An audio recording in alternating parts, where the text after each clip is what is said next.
Assalamualaikum warahmatullahi wabarakatuh. Perkenalkan, nama saya Leli Ningsi.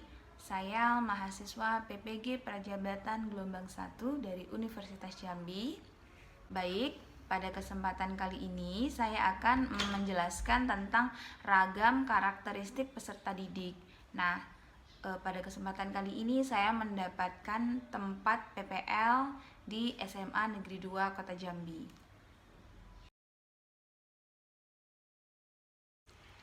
Agar pembelajaran menjadi efektif, maka penting bagi pendidik atau guru untuk mengetahui karakteristik peserta didik dengan jelas. Bagaimana gambaran peserta didik yang ada di dalam kelas. Nah, pendidik sangat dianjurkan untuk dapat membuat profil dari peserta didiknya sesuai dengan tujuan pembelajaran di kelas. Seberapa jauh kita mengenal mereka, apakah ada perbedaan pada setiap peserta didik, di manakah perbedaannya. Hal ini akan membantu kita sebagai pendidik untuk dapat mengelola kelas, serta memberikan pengajaran dengan lebih baik. Oleh karena itu, sebagai pendidik, kita perlu memahami karakteristik dari peserta didik yang ada di kelas. Setelah melakukan observasi di SMA Negeri 2 Kota Jambi, khususnya di kelas 12, saya melihat banyak sekali ragam karakteristik peserta didik, meliputi ragam etnik, kultural, sosial budaya, minat, perkembangan kognitif, gaya belajar, motivasi, perkembangan emosi, perkembangan sosial, dan perkembangan moral. Dari ke-36 siswa yang saya observasi pada kelas tersebut, saya menemukan 2 peserta didik yang memiliki karakteristik yang sangat berbeda dengan peserta didik lainnya. Sehingga perlu bagi saya untuk memperhatikan dia supaya tujuan pembelajaran dan proses pembelajaran yang akan saya lakukan nanti dapat diterima oleh peserta didik yang memiliki karakteristik yang berbeda tersebut.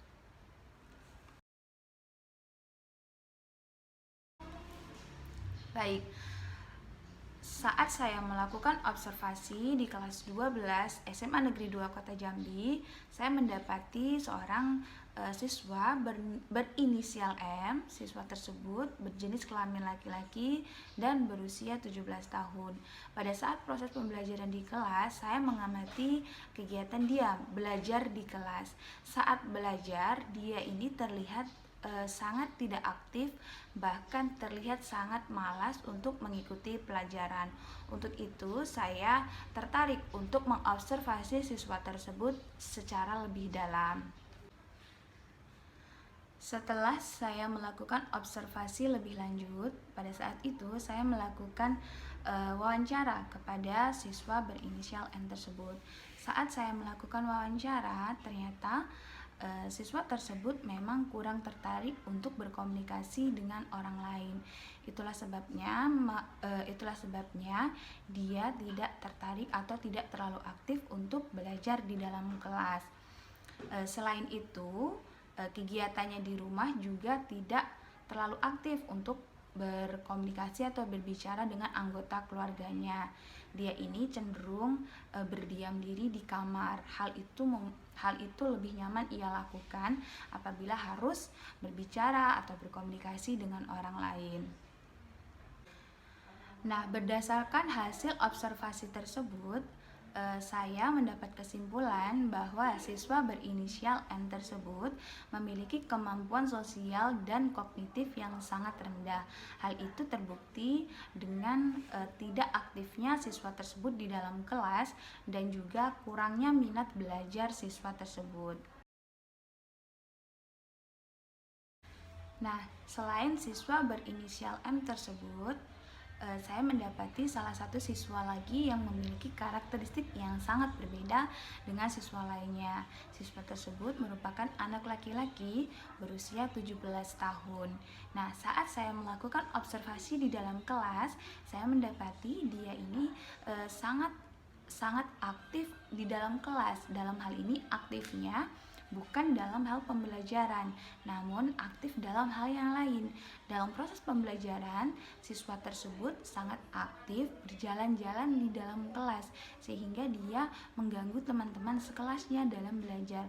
Hal itu membuat teman sekelasnya sangat tidak menyukai siswa tersebut. Nah, setelah saya melakukan wawancara kepada siswa tersebut, ternyata siswa tersebut merasa bosan saat belajar di dalam kelas. Dia merasa guru hanya menjelaskan kepada siswa yang pintar saja, kemudian siswa yang kurang pintar itu diabaikan oleh gurunya. Kemudian saat saya bertanya mengenai cara belajar bagaimana yang dia sukai, dia sangat menyukai cara belajar sambil melakukan suatu pekerjaan yang lain. Contohnya, tidak hanya guru menerangkan di dalam kelas, namun siswa disuruh aktif dalam proses pembelajaran, misalnya dalam pembelajaran praktik atau pembuatan proyek.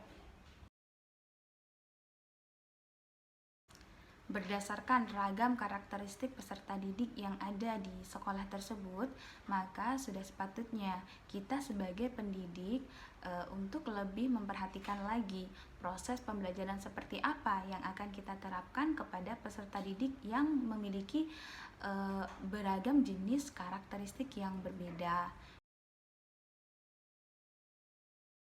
Dalam kedua kasus tersebut, di kasus pertama saya akan menerapkan model pembelajaran discovery learning dan juga metode kolaboratif. Tujuannya agar siswa belajar individu dan kelompok lebih aktif, mudah dan efektif, perilaku sosial lebih positif, dan meningkatkan kecakapan kognitif, sehingga pendekatan tersebut dapat mengembangkan kecakapan sosial dan kecakapan kognitif siswa. Nah, untuk kasus yang kedua, saya akan menerapkan model pembelajaran project based learning dengan metode kolaboratif. Alasannya sama dengan kasus yang pertama tadi. Metode kolaboratif saya terapkan agar siswa belajar secara individu dan kelompok itu lebih aktif, mudah dan efektif, perilaku sosial lebih positif, dan meningkatkan kecakapan kognitif, sehingga pendekatan tersebut diharapkan dapat mengembangkan kecakapan sosial dan kecakapan kognitif siswa.